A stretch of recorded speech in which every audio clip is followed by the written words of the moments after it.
오늘은 무지개는 폐허 위로 떠오른다 라는 제목으로 이번 1차 부흥회의 마지막 클라이막스를 나누려고 합니다. 저를 따라해 주시겠어요? 무지개는 폐허 위로 떠오른다. 이 메시지를 나누고 싶어요.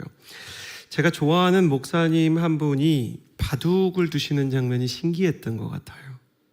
바둑 두는 거. 이게 뭐가 신기하냐면 바둑은 승자와 패자가 갈라진 다음에도 첫 수부터 마지막 수까지 다시 다 재현을 하거든요. 그걸 복기라고 합니다. 흑을 두었던 흑기사와 백을 잡았던 백기사가 각자 흑과 백의 돌을 다 회수한 다음에 공란이 된 여백으로만 가득한 이 아무것도 놓여지지 않은 바둑판의 첫 수부터 끝 수까지를 다시 또 보는 거죠. 승자는 내가 어떻게 이기게 되었는지 승리의 과정을 다시 한번 살펴보고, 패자는 자신의 뼈아픈 실책이 어디에 있었는지를 살펴보는 것이 복기입니다. 그런데 제가 친한 동료 목사님이 이것을 보시고 그런 질문이 들었던 거예요. 어떻게 똑같이 생긴 돌을, 바둑알 똑같이 생겼잖아요, 첫 수부터 마지막까지 다 둘 수 있는 걸까? 궁금해하고 있는데, 목회자들이 뭔가를 궁금해하고 있을 때 하나님이 기자를 통해서 대신 질문하시는 경우가 있어요. 내가 딱 궁금할 때 기자가 똑같은 질문을 던질 때, 그때는 좀 영적으로 집중해야 되거든요. 신문 기자가 바둑 기사에게 이렇게 물어봤다고 합니다. 어떻게 처음부터 끝까지 다시 그걸 두는 겁니까? 그랬더니 이창호 구단이 이렇게 대답하셨어요. 당연할 수밖에 없습니다. 관전하는 분들 입장에서는 돌들이 다 똑같이 생겼을 수 있지만 바둑 기사에게는 한 수 한 수가 다 최선을 다한 의미와 최선을 담은 시간이었기 때문입니다. 바둑 기사에게는 무의미한 수가 없습니다 라고 말했다는 것이죠. 그 순간에 이 목사님이 그런 생각이 들었다고 합니다. 아니, 바둑 기사도 무의미한 수를 두지 않는데, 여러분도 한번 생각해 보세요. 우리 하나님께서 우리 인생에 무의미한 수를 두실까? 바둑 기사도 의미가 없고 버리는 수를 두지 않는다면 하나님께서 내 인생에 무의미한 수를 두실까? 우리에게 아들을 주시는 하나님께서 우리에게 과연 무의미한 시간을 허락하시겠는가? 무의미한 고통, 의미 없는 아픔을 우리에게 함부로 던지시겠는가? 우리는 주님을 신뢰해야 합니다. 사람의 눈에는 우리의 시간이 무의미한 수처럼 보일 때가 있습니다. 의미 없는 고통이자 얻을 것이 없는 고생처럼 느껴질 때가 있습니다. 심지어 우리의 신앙생활과 기도와 헌신과 헌금조차도 우리의 삶 가운데, 우리의 신앙의 모든 여정 가운데서 이것이 과연 어떠한 의미를 가질지 알 수 없을 때가 있습니다. 그러나 사람의 눈에는 무의미한 수처럼 보여도 하나님의 시선에서는 우리 인생의 한 수 한 수가 신의 한 수인 줄을 믿으시기를 예수님의 이름으로 축복합니다. 주님께서는 우리의 인생을 탄생부터 죽음까지 다시 복귀하셔도 일일이 복귀할 수 있을 만큼 명확한 믿음과 명확한 사랑과 명확한 의미를 담아 우리의 시간을 채우고 계시는 줄을 믿으시기를 바랍니다. 오늘 부흥회에 오신 분들 가운데 축복의 때를 지나는 분들도 계실 겁니다. 그리고 어려움을 겪는 분들도 계실 겁니다. 질병이 찾아오고 내 인생의 갈등과 아픔과 상처가 찾아와서 일어날 힘이 없는 것 같은 때가 있을 것입니다. 여러분, 우리가 성경을 읽어보면 성경 속에서 우린 중요한 걸 배웁니다. 예수를 아무리 잘 믿어도요, 고난이 찾아올 수 있다는 겁니다. 다윗이 광야로 쫓겨났고 요셉이 형들에게 팔렸으며 다니엘의 나라가 망했던 것을 보면요, 고통이 없는 신앙생활이 없습니다. 신앙생활은 고통을 피하는 법을 때로 알려주지 않습니다. 그러나 그 고통 가운데서 우리가 어떤 믿음과 어떤 기도로 그 시간을 견뎌야 하는지를 알려주고, 그 기도와 그 예배의 시간을 통해 우리는 당장 고난에서 벗어나지 못한다 할지라도 그 고난의 의미를 깨닫게 되고, 의미가 확실해진 고난 속에서는 우리의 믿음이 강해지고 우리의 성품이 달라지고 성령의 9가지 열매인 사랑과 희락과 화평과 오래 참음과 자비와 양선과 충성과 온유와 절제가 맺히게 되는 것입니다. 고난이 지나간 자리에 나는 하나님께서 깊게 새겨놓으신 의미가 드러나게 되기를 예수님의 이름으로 축복합니다. 여러분, 냉장고 안에요, 그냥 우리가 김밥 같은 거를 그냥 이렇게 상온에 올려놓으면요, 일주일 지나면 다 쉬고 2주일, 3주일 지나면 썩어버립니다. 그런데 사실 김치도요, 발효된다고 말하지만 상하는 거거든요. 근데 똑같이 상하고 똑같이 부패가 되는데도 우리는 김치가 발효가 되었다고 말하고 김밥은 썩었다고 말합니다. 무엇이 썩었다와 발효되었다를 가르는 척도가 됩니까? 누가 잘 얘기했어요. 사람이 먹어서 유익할 만한 음식이 되느냐 아니냐인 거죠. 크리스찬에게 고난이 어떤 의미를 갖느냐? 크리스찬도 고난을 경험하지만 고난이 지나간 자리에 하나님과의 관계가 강해지고 우리의 영적인 건강이 찾아오고, 고난이 지난 자리에 오히려 더 큰 하나님을 향한 사랑과 은혜와 축복이 담기게 되고, 고난 속에서 우리가 하나님과 더 가까워지고 오직 하나님을 붙잡을 수 있게 된다면 우리 인생에 찾아오는 고난이 무의미하지는 않을 것입니다. 사랑하는 여러분, 우리 인생에서도 고난이 있을 때가 있습니다. 그러나 그 고난이 무의미하지 않을 것은 주님께서 그것을 썩게 하지 않으시고 발효시키시는 분이시기 때문입니다.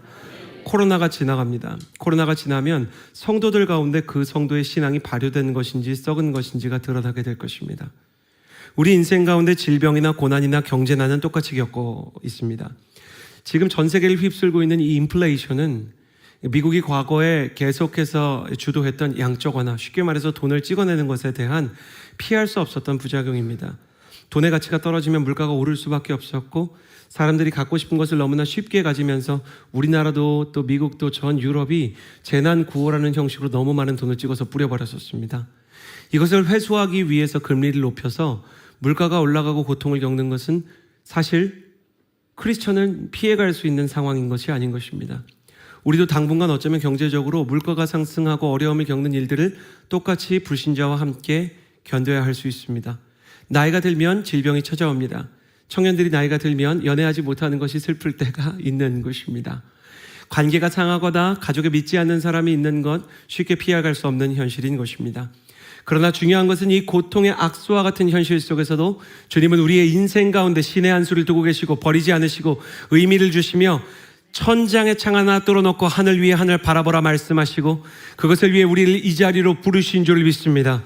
사랑하는 여러분, 그러므로 여러분이 이 상황 가운데 고난과 고통과 힘겨움의 의미를 발견하고 믿음으로 그 모든 어려움을 이겨낼 수 있는 하나님의 사람이 되기를 예수 그리스도의 이름으로 축복합니다.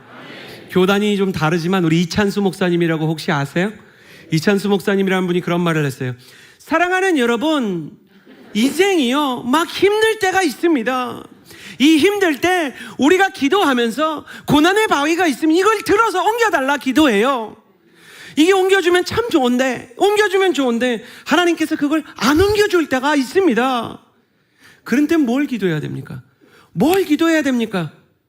이것을 옮겨서 하나님께서 치워주십시오가 아니라 하나님, 내가 믿음으로 이것을 들어 견딜 수 있을 때까지 내 믿음의 팔이 강건하게 하여 주옵소서라고 말해야 되는 것입니다.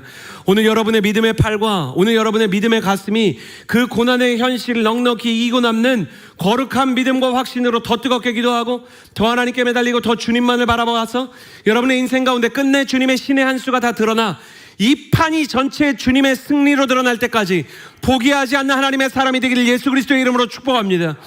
배워와 같지만, 두려움과 같지만, 공허와 같지만, 무너진 것 같지만 주님께서는 모든 것 가운데 하나님의 놀라운 계획을 보이시는 하나님이신 줄을 믿습니다.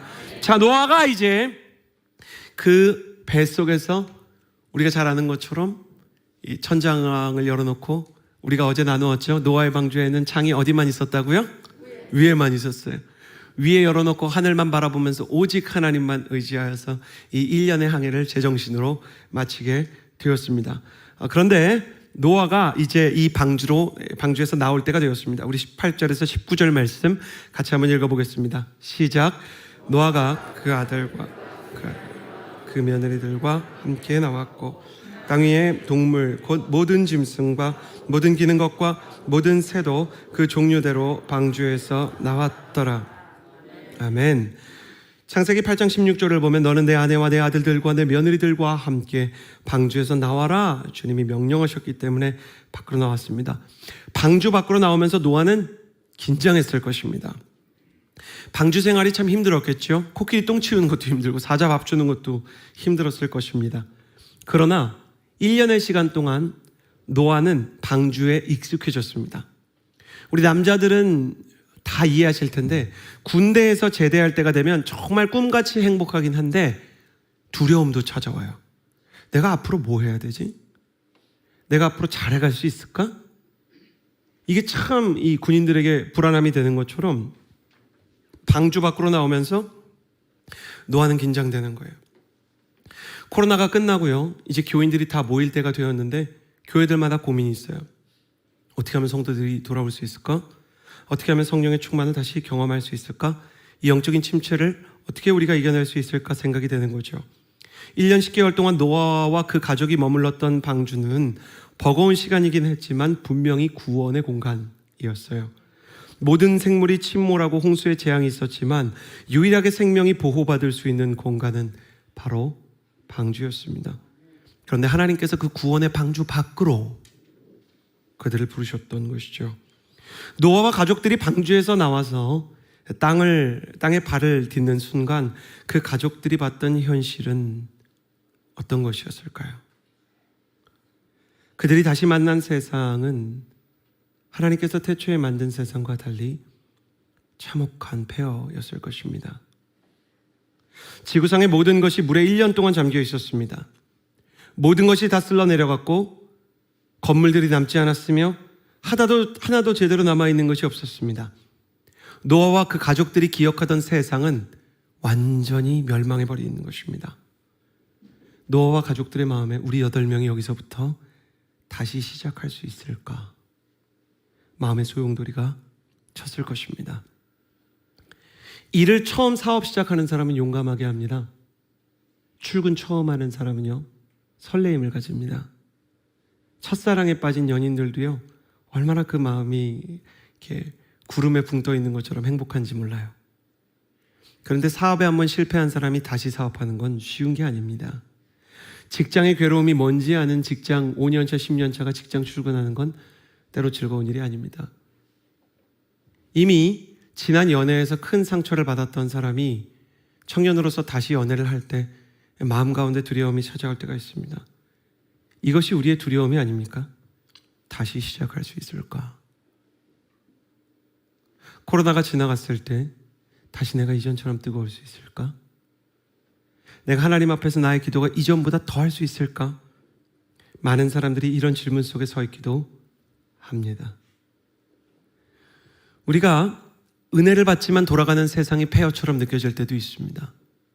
은혜를 받았는데 집으로 돌아가면 우리 장로님들이랑 식사하면서 가장 많이 나눴던 기도 제목이 자녀의 믿음 문제예요. 우리 아들 우리 딸이 정말 예수 잘 믿었으면 좋겠다. 우리 중직자들의 가족이어서 여기 나온 청년분들도 계시고 차세대도 계실 수 있을 것 같은데 특별히 우리 청년분들만 손을 잠깐만 들어주시겠어요? 뭐 안 시킬 테니까. 나는 청년입니다 하시는 분들, 내가 청년인지 잘 모르겠다, 근데 난 청년인 것 같다, 난 청년이고 싶다, 그런 분도 좋아요? 손 한번 이렇게 올려주시겠어요? 우리 청년들 여기 온 것 자체가 너무 큰 선물이다. 격려와 사랑의 박수를 한번 보내주셨으면 좋겠습니다. 그럼에도 불구하고 때로 우리의 가정이나 우리의 직장이나 우리의 교회나 나라가 우리를 두렵게 할 때가 있습니다. 내가 다시 시작할 수 있을까? 또 내가 여기서 뭘 할 수 있을까? 노아의 마음속에 두려움이 찾아왔습니다. 그러나 노아는 하나님의 사람이었습니다.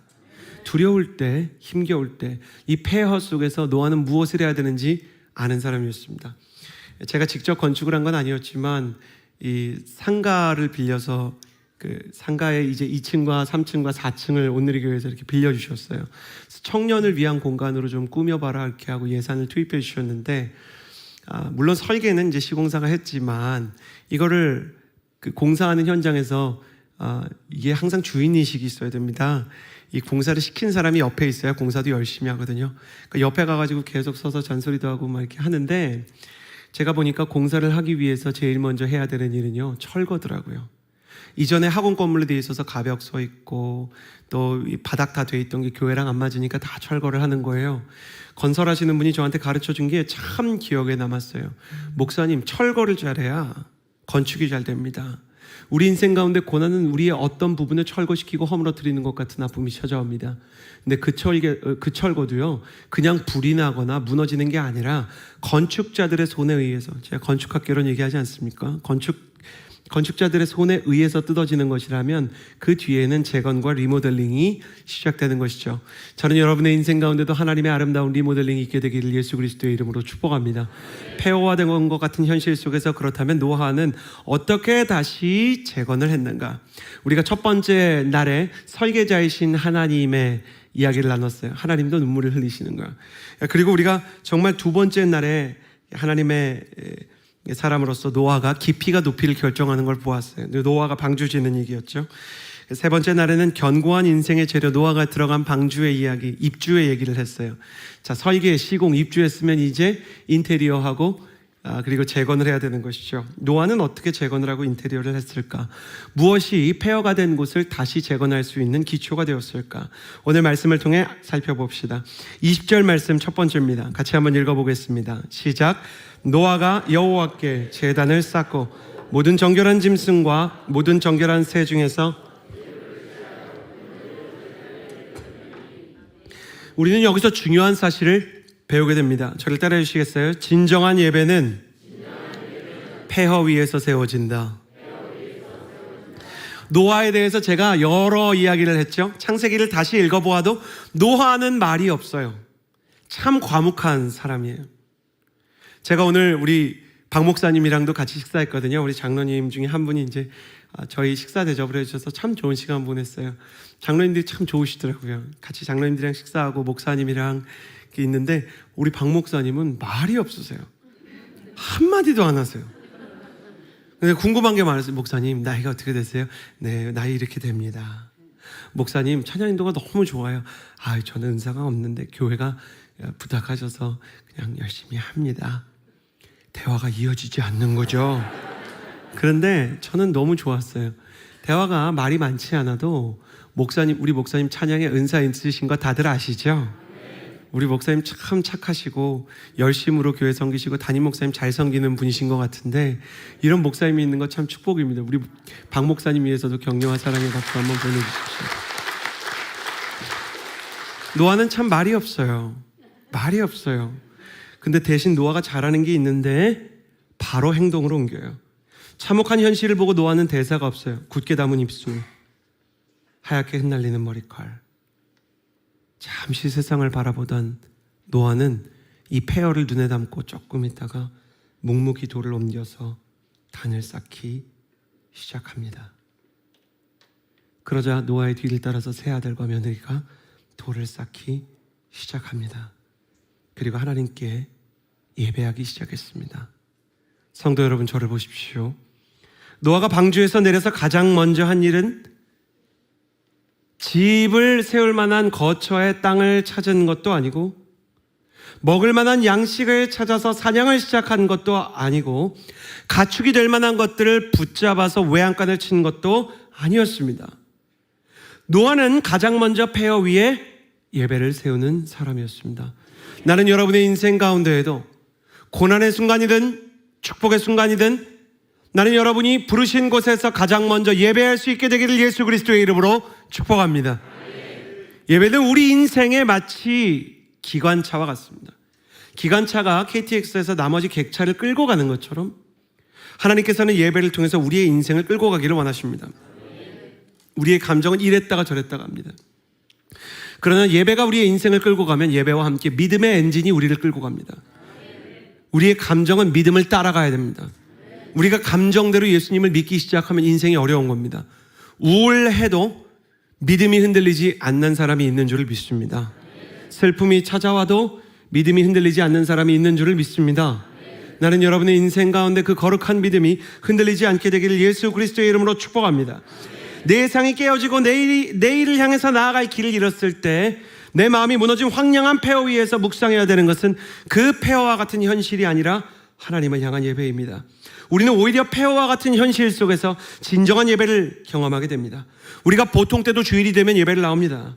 그러나 보통 때 드리는 예배와 우리가 질병 가운데서 죽을 위기 가운데서 사업의 큰 어려움 가운데서 갈등 속에서 이혼의 위기 앞에서 믿지 않는 가족들을 두고 드리는 예배는 다른 것입니다. 위기 앞에서, 폐허 앞에서 예배는 오히려 생명력을 얻게 되는 것입니다. 우리 장로님들과 남자분들 한번 생각해 보십시오. 남자들이 군대를 갑니다. 군대에 가서 들어가서 첫날부터 머리를 깎고 기합을 받고 위협을 받고 나서 첫 번째 주일 예배가 찾아옵니다. 교회 다니는 새끼들 다 튀어나와! 소리 지릅니다. 그럼 막 튀어나갑니다. 눈치를 보지만 그때가 이제 믿음이 필요한 때 아닙니까? 그냥 뺨을 얻어맞더라도 손 들고 튀어나갑니다. 264번 울리면 병! 이서진! 나갑니다. 나가고 나서 제가 논산훈련소에서 연무대 교회까지 걸어가는데요. 걸어가는 길이 한 7, 8분 되거든요. 근데 저 멀리 교회가 보이기 시작하는데 우리 군대, 육군 다녀온 분들, 뭐 해병대 다녀온 분들, 현역으로 다녀온 분들은 다 이해하실 거예요. 그냥 갈 때부터 눈물이 나요. 군대에서 드리는 예배는 눈물 없이는 드릴 수가 없어요. 그러고 나가지고 예배를 드리는데 어두운 밤에 캄캄한 밤에 그 노래를 이제 육군훈련소에서 많이 부르거든요. 새벽을 찾아 떠난다. 옛날 같으면 언제적 찬양이야 이거, 트로트 같으잖아 이러면서 어두운 밤에 이런 느낌이잖아요.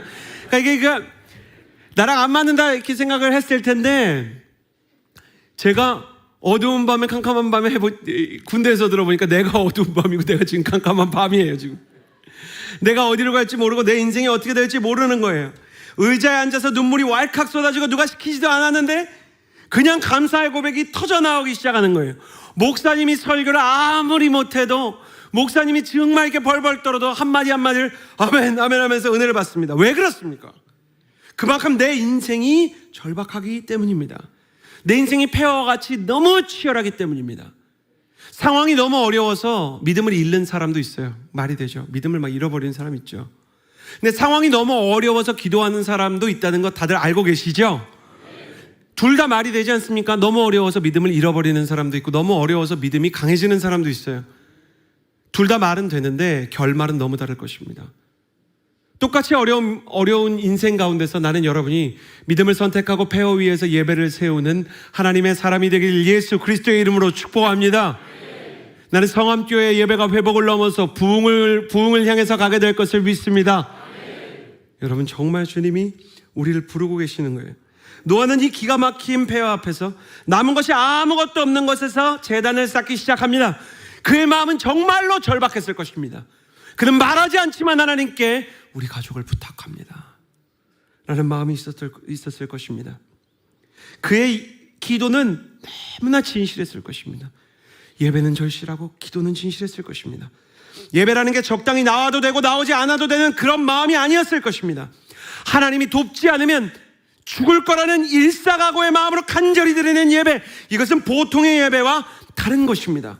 지금 우리에게 필요한 예배는 무엇인가? 그것은 바로 폐허 위에 세워지는 예배인 줄을 믿습니다. 나는 여러분이 폐허 위에서 예배할 수 있는 하나님의 사람이 되기를 예수 그리스도의 이름으로 축복합니다. 폐허 위에서 예배를 시작하는 것입니다. 간절한 예배이며 인간의 예배가 아닌 영적인 예배인 것입니다. 성령님께서 우리의 마음 가운데 말씀에 대한 갈급함을 주시고 기도를 할 때 뜨겁게 하시고 방언이 터져나오게 하시고 기도의 문이 열리게 하시고 성령 체험과 심령 가운데 뜨거운 마음을 주는 것입니다. 성령 하나님 지금 오셔서 성령의 불로 임하여 주옵소서.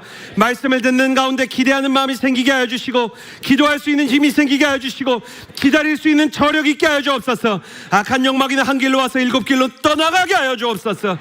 상처가 오면 노땡큐 하고 그 상처가 내 마음속에 자리 잡지 못하게 하여 주옵소서.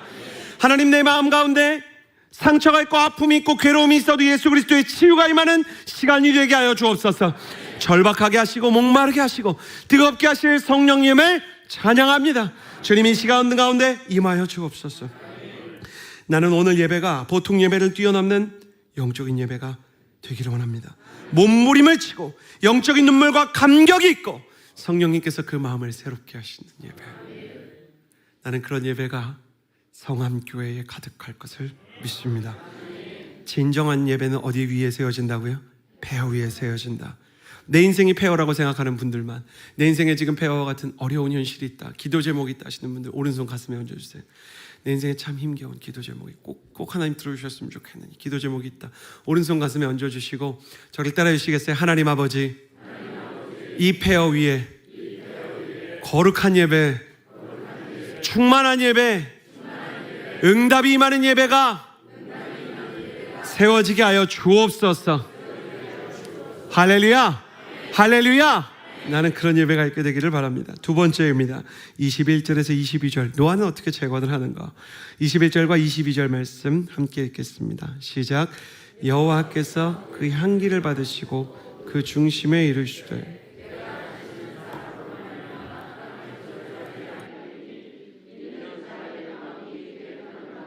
어려서부터 악함이라.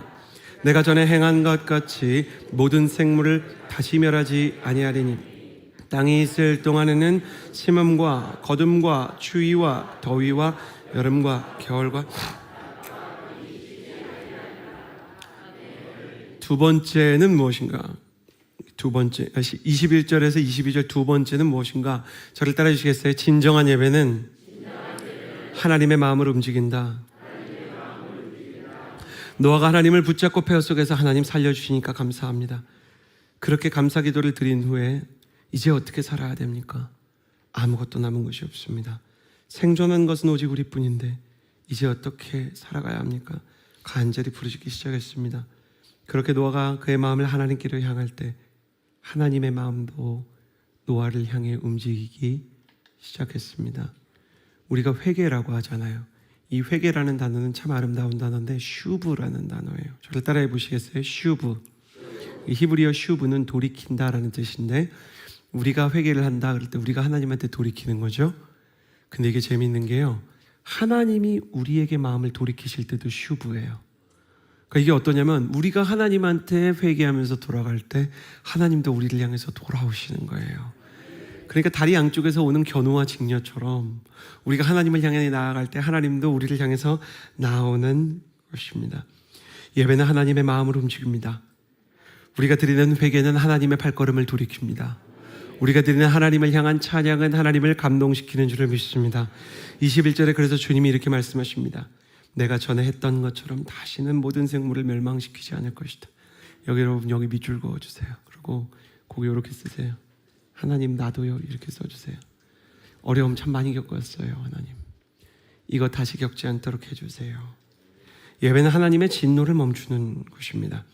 간절히 드리는 예배는 하나님의 마음을 변화시키는 능력이 있습니다. 와서 적당히 졸다 드리는 예배는 인생을 바꾸지 않고 하나님의 마음을 움직이지 못할 수 있습니다. 그러나 생명을 걸고 드리는 예배, 진실하게 하나님의 이름을 부르짖으며 눈물을 흘리는 예배는 하나님의 마음을 돌이킵니다. 오늘 여러분이 눈물로 진심으로 열정으로 하나님의 마음을 돌이키는 거룩한 기도자가 되기를 예수 그리스도의 이름으로 축복합니다.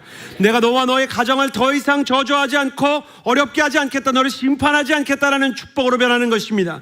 나는 오늘 여러분이 드리는 예배가 하나님의 마음을 움직이는 예배가 되기를 예수 그리스도의 이름으로 축복합니다. 여러분의 인생과 미래와 가정의 운명을 바꾸는 축복의 예배, 진정한 예배, 충만한 예배가 열리게 되기를 소원하고 우리 성암교회 예배를 통해서 많은 영혼들이 살아나게 되기를 축복합니다. 하나님께서 노아와 그 가족에게 이제 마음을 돌이켜서 비전을 주십니다. 자, 9장 1절에서 2절 말씀, 우리 노아의 재건 이야기입니다. 1절에서 2절 함께 읽겠습니다. 시작. 하나님이 그들에게 이르시되 생육하고 번성하여 땅에 충만하라. 땅의 모든 짐승과 공중과 모든 새와 땅에 기는 모든 것과 바다의 물고기가 너희를 두려워하며 너희를 무서워하리니 이것들은 너희의 손에 붙였음이니라. 아멘. 자, 첫 번째 이거였어요. 진정한 예배는 폐허 위에 세워진다. 두 번째는 진정한 예배는 누구의 마음을 움직여요? 하나님의 마음을 움직인다. 자, 세 번째, 저를 따라 주시겠어요? 진정한 예배는 비전을 준다. 비전을 주는 거예요. 나는 특별히 어른들에게도 축복하고 싶어요. 요에서 2장 28절에 마지막 날에 내가 나의 영으로 모든 백성에게 부어주리니 너희 자녀들은 예언할 것이요 너희 청년들은 환상을 보고 너희 아버지들이 꿈꿀 거라고 했습니다. 아니, 어린아이들이 환상을 보고 어린아이들이 꿈을 꾸고 청년이 환상을 보는 거는 그럴듯해요. 그런데 뭐는 좀 말이 안 되는 것 같냐면 아비들이 꿈꾸는 건 좀 이상하잖아요. 권사님, 장로님이 지금 꿈꿀 나이가 아닌 것 같지 않습니까? 그러나 하나님이 임하시잖아요.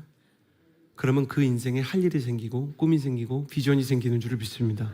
노아는 80세의 비전이 생겼습니다. 아브라함은 75세에 하나님의 부르심을 받았습니다. 여호수아는 40세이던 창창한 젊은 날에 하나님께 지도자로 부름을 받은 게 아닙니다. 모세가 죽고 80세가 다 되어서야 여호수아는 오히려 자기가 제일 잘하던 그 장군으로서의 싸움, 그 힘과 능력이 노인이 돼서 빠진 다음에야 지도자가 됐습니다. 장로님 권사님 그런 말 해보셨죠? 김 권사 예전 같지 않어.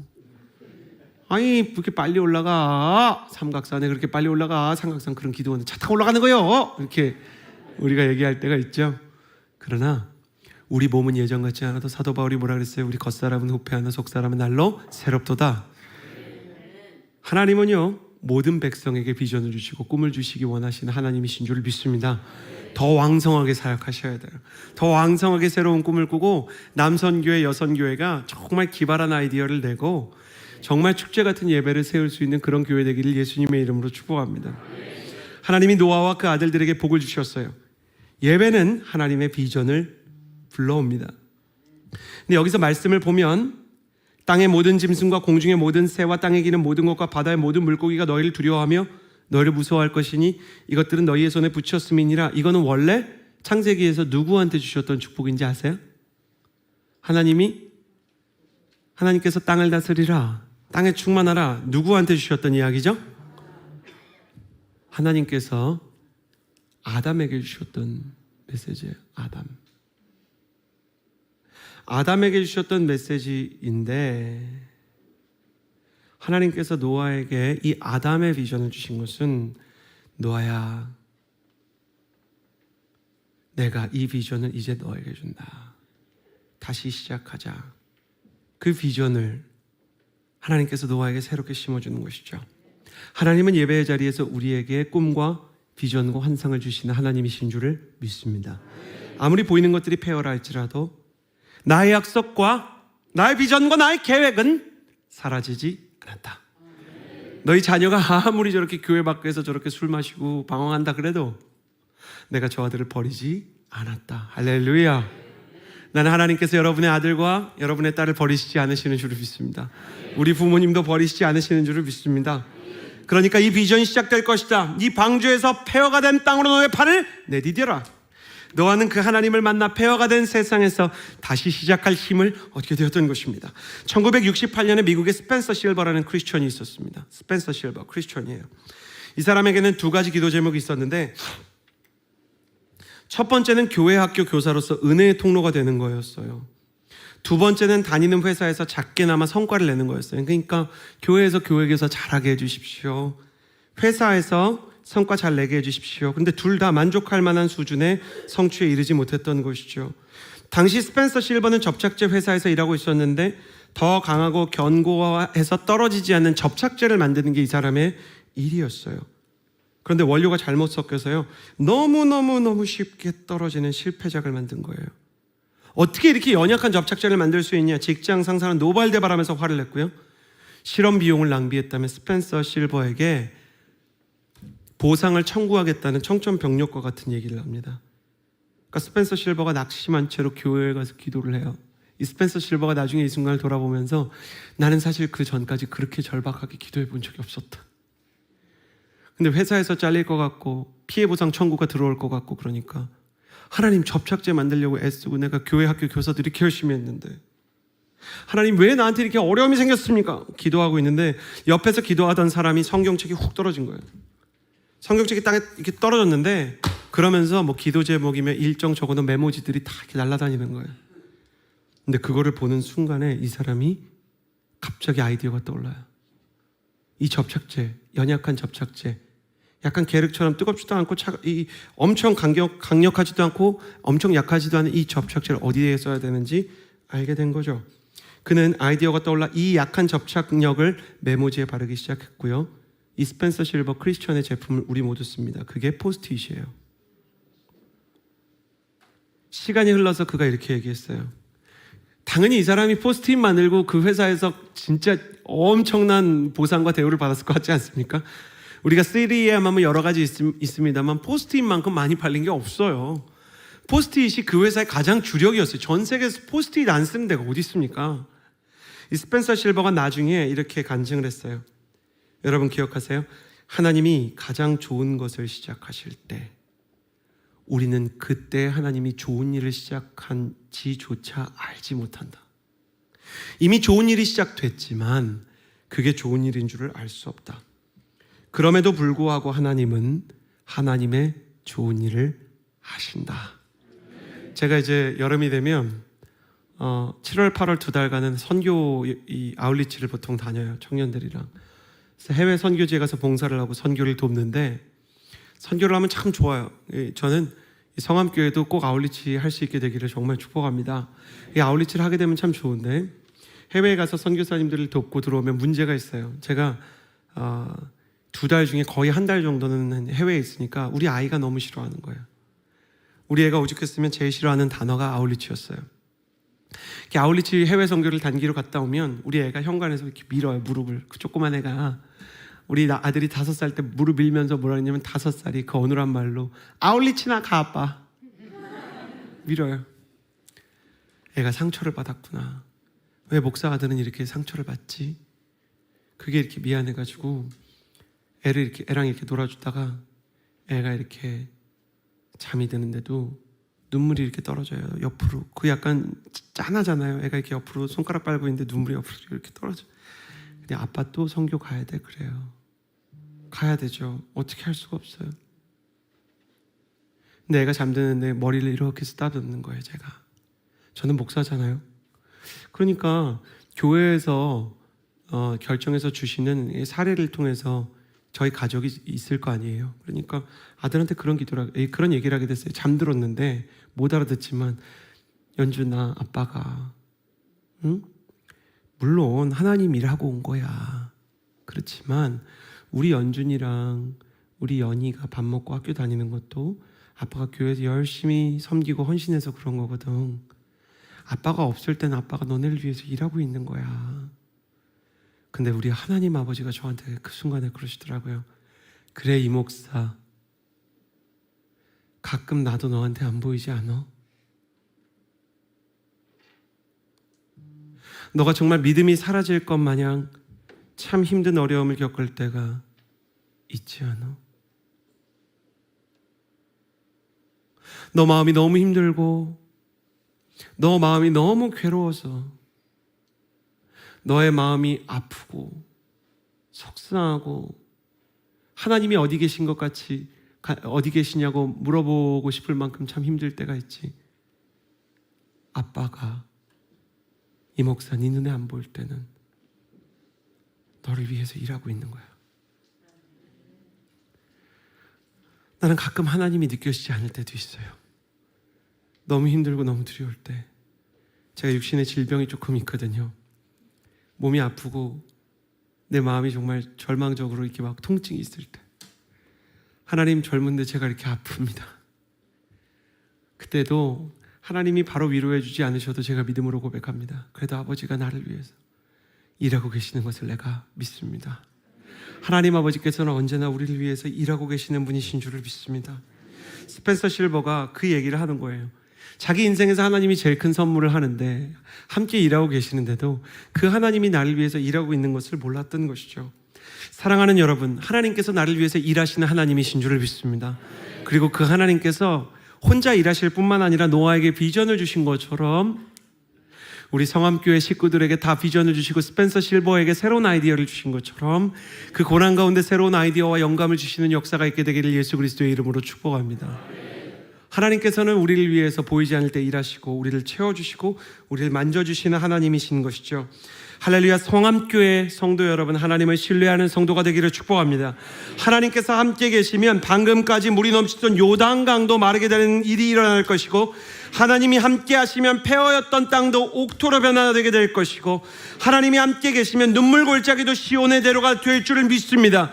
하나님이 다시 시작하자 말씀하시고 꿈을 주시고 비전을 주시고 여기에서 새로운 사업의 아이템과 우리 청년들에게는 진로의 문을 열어주시고 결혼의 문을 열어주시고 앞날의 등이 되어주셔서 주님의 말씀은 내 발의 등이요 내 길의 빛이니이다 말씀하신 시편 119편의 말씀이 바로 여러분의 말씀이 되기를 예수 그리스도의 이름으로 축복합니다. 길을 여시는 하나님, 홍해 가운데 바다에 길을 내신 하나님, 그 하나님은 웨이메이커이시며 그 하나님은 우리 인생 가운데 끊임없이 하나님의 꿈을 만드는 드림메이커, 비전메이커이신 줄을 믿습니다. 할렐루야. 하나님의 비전이 임하게 될지어다. 성령 하나님의 비전을 부어주옵소서. 어린아이로부터 청년을 지나 장년에 이르기까지 하나님의 꿈을 주시고 불타는 기도 제목을 주시고 하나님 앞에 부르짖음으로 하늘의 문이 열리고 크고 비밀한 일을 보는 역사가 있게 하여 주옵소서. 자녀들이 꿈을 보고 청년들이 환상을 보며 아버지들이 꿈꾸는 역사가 있게 하여 주옵소서. 나는 여러분에게 그런 역사, 그런 꿈이 일어나게 되기를 예수 그리스도의 이름으로 축복합니다. 마지막입니다. 창세기 9장 12절에서 13절입니다. 창세기 9장 12절에서 13절인데 이 말씀은 우리가 그 성경을 통해서 조금 찾아봐야 합니다. 창세기 9장 12절에서 13절 찾으신 분들 저랑 같이 읽읍시다. 시작.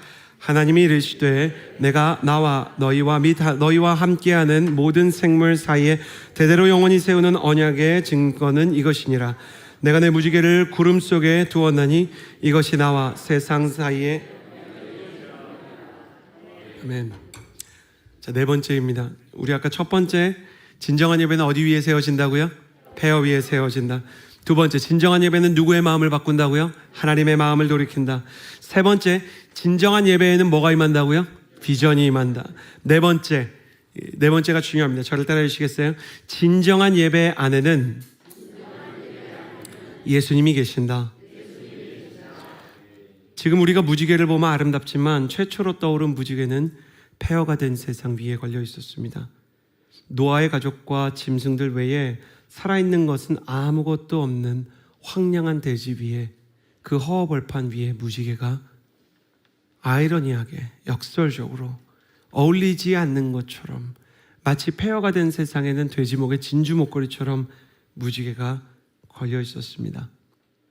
우리는 이 무지개를 보면서 누구를 생각해야 되겠습니까? 바로 예수 그리스도입니다. 예수님은 폐허와 같은 세상 가운데 오셨습니다. 예수님은 우리와 어울릴 만한 분이 아니십니다.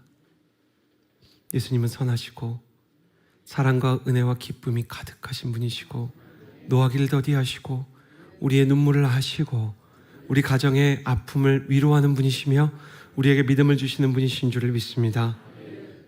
그런데 이 예수 그리스도의 십자가, 예수 그리스도의 사랑이 폐허가 된 세상 위에 걸리기 시작했습니다. 예수님이 세상 가운데 오셨을 때 이스라엘은 완전히 영적인 폐허였습니다. 참으로 하나님을 찾는 진정한 예배는 사라져 있었고 정치적으로는 로마의 식민지가 되어서 민족의 내일에는 소망이 없었습니다. 사람들은 힘으로 약자를 핍박했고 우울과 무기력과 공황과 좌절과 영적인 공황으로 사람들은 귀신을 들리고 질병에 시달리면서 다시 일어나지 못하고 비전을 상실해 있었습니다. 그 폐허가 된 황무지 위로 무지개 같은 예수님께서 찾아오셨습니다. 나는 빛나는 예수님께서 여러분의 가정을 다 찾아가 주시기를 예수님의 이름으로 축복합니다. 우리 미혼 남녀들한테도 정말 축복하고 싶어요. 미혼인 분들만 손 좀 들어보시겠어요? 결혼 안 하신 분 계시면 정말 좋은 사람을 만나서 믿음의 가정, 무지개가 세워진 가정 세우기를 예수 그리스도의 이름으로 축복합니다. 정말 좋은 사람 만났으면 좋겠어요. 이 폐허가 된 땅으로 예수님께서 오셨죠. 그리고 친히 내가 너희를 멸하지 아니하리라, 무지개가 그 뜻이거든요. 내가 너네를 멸망시키지 않겠다. 히브리어로 무지개란 그런 뜻이에요. 예수님께서 언약의 무지개가 되어서 골고다 언덕 십자가 위에 몸을 희생하셨어요. 죄로 황폐화된 폐허 위에서 우리에게 비전을 주시고 생명을 주시고 축복을 주시기 위해 예수님께서는 자신을 십자가에 못 박으셨습니다. 저한테는 여기 이제 소그룹을 뭐라고 한다 그랬죠? 속이라 그랬죠? 속회가 몇 명쯤 모여요? 7, 8명 이렇게 모이죠. 저희는 이제 속회를 순이라 그래요. 그래서 순장을 했었고 순원이 있어요. 그러니까 소그룹 이제 팔로워가 있는데 새신자 아이 하나가 여자아이 하나가 이제 제 순에 배정이 된 거예요. 그래서 제가 이제 알려줘야 되는데 얘가 이상한 질문이 많아요. 질문 중에 이런 거 했었어요. 오빠, 예수님도 아침에 일어났는데 우유 잘못 먹고 꾸룩꾸룩 하는 날이 있었을까? 뭐 이런 거 물어봐요. 예수님이 좋아하시던 예루살렘 맛집이 있었을까? 이런 거 자꾸 물어봐요. 그래서 내가 얘는 뭐지? 그러니까 이렇게 생각했는데 내가 정말 기독교 역사가 다시 반복돼도 이 질문을 못 들을 것 같다 충격적인 질문이 있었어요. 오빠, 모기가 예수님 피를 빨아먹으면 보혈이야? 그러니까 이거는 정말 제가 너무 충격이라고 생각이 돼요. 모기가 예수님 피를 빨아먹으면 보혈이야? 그럼 모기 구원받아? 막 이런 거 물어보는 거예요. 아, 천국에 모기 없었으면 좋겠는데 막 이런 얘기 하는 거예요. 너무 귀여운 친구였어요. 근데 이 친구가 여자다 보니까 이런 얘기를 하는 거예요. 오빠, 예수님이 부활하셨잖아. 응, 그치? 근데 왜 몸에 못자국이랑 창자국을 남겨둔 거야? 나는 보이지 않는 곳에 상처가 있는 것도 돈 많으면 레이저로 없앨 건데. 여자들은 다 그래. 사람들 눈에 안 보인다 그래도 얼굴 어딘가에 이렇게 상처 있잖아? 되게 신경 쓰이고 그거 없애고 싶어 한다? 여자들은 외모가 어디 좀 이렇게 상처기 같은 거 남아있으면 그거 너무너무 싫어해. 어디 몸 여기라도 뭐 보이지 않는 어깨 밑에라도 겨드랑이 사이라도 어디 화상 자국 하나 있으면 꼭 지우고 싶어 한다고. 근데 예수님은 부활을 했는데 왜 남겨뒀냐고 이렇게 물어보는 거예요. 그 제가 이거를 질문을 항상 대답해 주는 제가 일을 했어요. 전 교회가 질문이 있어야 된다고 생각해요. 성경에 대해서. 그 일을 제가 잘못한 나머지 지금도 900명이 되는 청년들이랑 이제 예배를 드리는데 누구나 질문해도 된다 그렇게 얘기했다가 월요일날 아이들은 용감해요. 월요일날 목사가 쉬는 거 관심 없어요. 그냥 주일날 설교 듣고 월요일날 궁금한 게 많으니까 이번 주 월요일에도 20명 질문 오더라고요. 다 일일이 해줘야 돼요. 다 답해줘야 돼요. 쉬는 날이 어디 있어요. 목사 그냥 다 하는 거죠. 그냥 이렇게 하는 건데 이 친구 질문은 어려운 거죠. 저도 잘 모르겠는 거예요. 공부하다가 제가 굉장히 중요한 걸 깨달았어요. 여러분 이런 율법을 들어본 적 있으신지 모르겠어요. 레위기에 보면 이스라엘 율법엔 특이한 풍습이 있어요. 노예로 동족 이스라엘 사람을 노예로 쓰면은 몇 년 만에 풀어줘야 되는지 혹시 아세요? 7년 만에 풀어줘야 돼요. 그리고 다 이제 풀어주고 나서 이 사람을 해방해야 되는데 이 사람을 해방할 때는 원상태로 돌려주는 거예요. 이 사람 빚 없는 상태로 돌려주는 거죠. 근데 애매한 경우가 있는 거예요. 남자가 들어와서 6년째가 됐어요. 1년 지나면 이제 전역하듯이 제대하듯이 이제 곧 풀려나는 거예요. 곧 7년이에요. 근데 이제 막 들어온 1년 차 노예 여종이랑 눈이 맞아서 둘이 그 안에서 결혼을 했어요. 그럼 이게 애매하잖아요. 그럼 여자도 같이 풀어줘야 되는가? 이런 게 이제 중요하잖아요. 근데 혼자 들어왔으면 혼자 나가야 되는 거예요. 근데 만약에 이 여자까지 해야 되는데 이 여자랑 이제 결혼하는 걸 하려고 하면 이 여자의 기간까지 내가 종으로 채우겠습니다. 이걸 해야 돼요. 그럼 이제 귀를 뚫는 거거든요. 제가 이 아내를 위해서 지금 헌신하는 겁니다. 그러니까 이 귀걸이 문화가 이 피어싱 문화가 사실은 굉장히 아름다운 거였던 거예요. 왜 아름다우냐? 이것이 원래는 사랑의 징표였던 거죠. 만약에 이방인으로 들어온 여자가 하나님을 믿었어요. 그 우리가 룻기에 보는 룻처럼 모압 여인이죠 원래.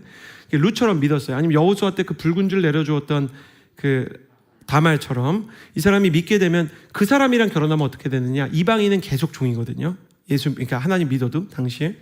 그러면 그 여자를 위해서 그냥 그 주인에게 영원히 종이 되는 거예요. 이게 바로 사랑의 노예가 됐다는 표현인 거예요. 진짜 사랑의 노예가 된 거죠. 그런 결정을 하면 종이 귀를 뚫어서 의사를 표시하는 거예요. 자, 가족 입장에서 이런 일이 있다고 생각을 해봅시다. 우리 남편은 원래는 1년 지나면 자유예요. 나는 한참 남았어. 심지어 나는 그냥 제대가 없는 영원히 종인 상태야. 그러면 아내는 기한이 차서 남편이 떠날 때가 되었다는 걸 알죠. 남편한테 물어보고 싶을 거예요. 당신 떠날 거야? 이거 진짜 물어보고 싶을 거예요. 남편이 지긋지긋한 종의 생활을 안 하려고 할 수도 있을 텐데. 그리고 엄마가 그러니까 어린 자식들도 같이 불안했을 거예요. 근데 어느 날 무뚝뚝한 노아처럼 말이 없는 박 목사님처럼 말이 없는 이 아빠가 귀 양쪽에 갑자기 구멍 나서 돌아왔다고 생각해 보세요. 그거 얼마나 멋있어요. 아빠 왔다 그랬는데 귀 뚫려 있어. 그러면 아내가 이렇게 때리겠죠. 당신 왜 그랬어? 당신 그만하고 싶었을 거 아니야. 제가 아버지라는 그림을 미술전에서 본 적이 있는데 이렇게 그냥 꾸깃꾸깃한 선만 몇 개 있는 거예요. 그래서 내가 이게 뭡니까? 작가한테 물어봤더니 아버지의 등이래요. 그러니까 나를 키우기 위해서 그 고생하신 아버지의 등을 그려놨어요. 그러니까 자기가 생각할 때 세상을 떠나신 아버지의 가장 아름다웠던 모습은 아버지의 등인 거죠. 아마 귀를 뚫은 아버지 밑에서 자란 아이들은 아버지라는 그림을 그리면 귀를 그렸을 거예요. 부활하신 예수님이 상처를 없앨 능력이 없겠습니까? 그럼에도 불구하고 예수님께서는 몸에 구멍을 남기셨어요. 부활하신 예수님이 몸에 남긴 손목의 못자국과 창자국은 노예의 뚫린 귀와 똑같은 의미를 가지고 있어요. 아버지가 가족을 위해서 스스로 사랑의 노예가 되었듯이 주님의 손목과 주님의 옆구리를 관통했던 구멍은 우리를 위해서 사랑의 노예로 영원히 살겠다는 예수님의 다짐을 보여주는 것입니다. 도마가 나는 예수님의 부활을 믿을 수 없어 그랬어요. 어떤 때 우리도 예수님의 부활이나 예수님이 나와 함께 하시는 게 믿어지지 않아요. 예수님께서 도마에게 이렇게 다가오셔서 도마야, 네가 말한 대로 내 못자국과 내 창자국에 손을 넣어봐라, 그렇게 얘기를 했었죠. 저는 오늘 여러분에게 창자국 얘기를 좀 하고 싶어요. 창자국. 그 못자국은 우리가 그냥 쉽게 도마가 이렇게 넣었을 때 어땠을지 알겠잖아요. 근데 창자국은 왜 로마가 옆구리에 창을 넣었을까요? 이게 이제 죽었는지 확인하려고라고 말하잖아요. 그럼 이제 이걸 어디까지 찌르는지가 중요해요. 이거를 예수님이 십자가에 못 박히셨을 때 이렇게 지금 이 정도 높이가 아니라 높이 매달리잖아요. 이게 높이 매달거든요. 사람을 뭐 건어물처럼 말려버리는 거예요. 그럼 예수님이 이렇게 십자가에 달려 있으면 밑에서 창을 찌르겠죠. 밑에서 이렇게 찌르는 거예요. 항상 오른쪽 옆구리를 뚫어요. 로마의 풍습을 보면. 왜 오른쪽인지 아세요? 오른쪽을 뚫어서 어디까지 창을 찌르는 거냐면 심장을 찌르는 거예요. 그래서 물과 피가 쏟아져 내리는 거죠. 도마가 예수님의 창자국에 손을 넣어요. 이 창자국에 손을 넣기 위해서는 도마는 무릎을 꿇어야 됐을 거예요. 그리고 오른쪽에 상처가 나 있기 때문에 도마에, 지금 여러분도 한번 이렇게 손을 해보시면 왼손을 이렇게 넣어야 돼요. 이렇게. 근데 넣는데 도마가 너무너무 처참한 거예요. 이게 너무 생각보다 깊어. 이게 요만큼 들어가는 게 아니라 이만큼 들어가는 거죠. 여기 보세요. 여기 넣으면 이만큼이 들어가요. 예수님 옆구리에. 그러니까 예수님이 말했을 거예요. 더 한번 넣어봐라. 더 한번 넣어봐라. 이렇게 더 넣으면 예수님의 구멍은 귀와 옆구리가 다가 아니라 예수님의 어디에 구멍이 나 있어요? 심장에 구멍이 나 있는 거예요. 그러니까 도마가 이 예수님을 다시는 부인하지 않고 끝내 인도에 가서 자기 생명을 던져서 순교를 하게 된 것이었어요. 도마는 자신의 손끝에서 예수님의 뚫린 심장이 닿았던 순간을 잊어버릴 수가 없었던 거죠. 사랑하는 성암교회 성도 여러분,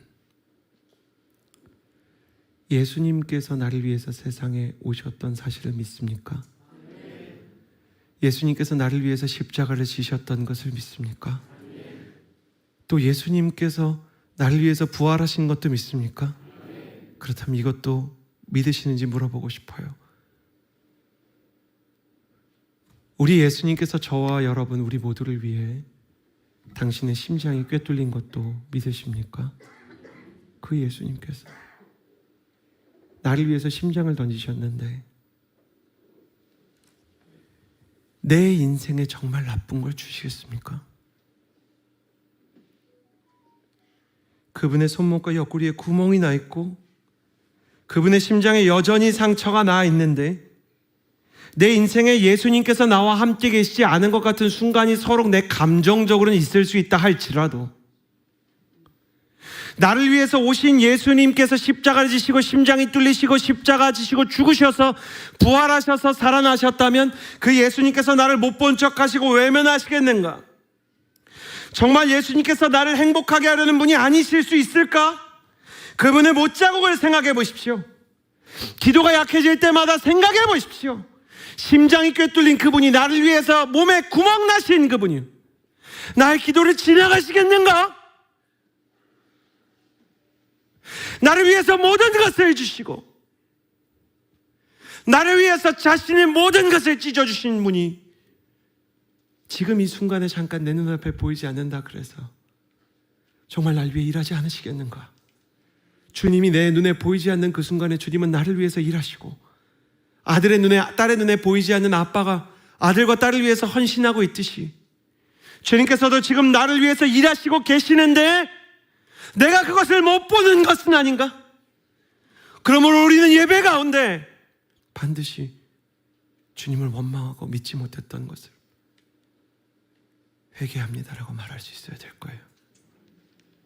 나를 위해서 꿰뚫린 당신의 심정, 나를 위해서 찢어진 당신의 마음, 나는 그것을 잊지 않겠습니다라고 생각하는 것이죠. 이 진정한 예배에서 예수님의 십자가와 사랑이, 예수님의 은혜가 내 인생 가운데 보이기 시작하면 우리 인생의 예배가 달라질 거예요. 지난 한 주간 우리 성함교회 성도님들과 함께 예배할 수 있어서 참 행복했습니다. 그러나 내가 행복한 것보다 우리 예수님께서 더 행복하실 줄을 믿습니다. 우리 예수님께서 꿰뚫린 심장으로 여러분을 사랑하시고, 사랑하는 내 아들아 내 딸아, 의심이 되고 마음이 약해지고 기도가 막힐 때마다 보라, 내가 너를 위해 십자가 진 것을 기억하라.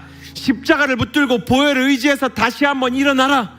진정한 예배에서 너를 위해 꿰뚫린 심장으로 내가 너를 붙잡고 내가 너를 새롭게 하고 내가 너에게 은혜 주기를 원한다 말씀하실 거예요. 나는 여러분이 오늘 그 예수님을 만나고 그 예수님과 함께 나아가 예배를 통해 여러분의 인생의 모든 무너진 곳을 재건하게 되기를 바랍니다. 예배는 인생을 재건하는 줄을 믿습니다. 무지개는 폐허 위로 떠오르는 줄을 믿습니다. 여러분의 인생 가운데 진정한 예배를 폐허 위에 세우시기를 축복합니다. 진정한 예배가 하나님의 마음을 움직이는 것을 경험하시기를 축복합니다. 진정한 예배 속에서 비전 받기를 축복합니다. 진정한 예배 속에서 예수님의 사랑을 경험하기를 축복합니다. 우리 그 마음을 가지고 눈을 다 감고 부르신 곳에서라는 찬양 함께 나누도록 하겠습니다.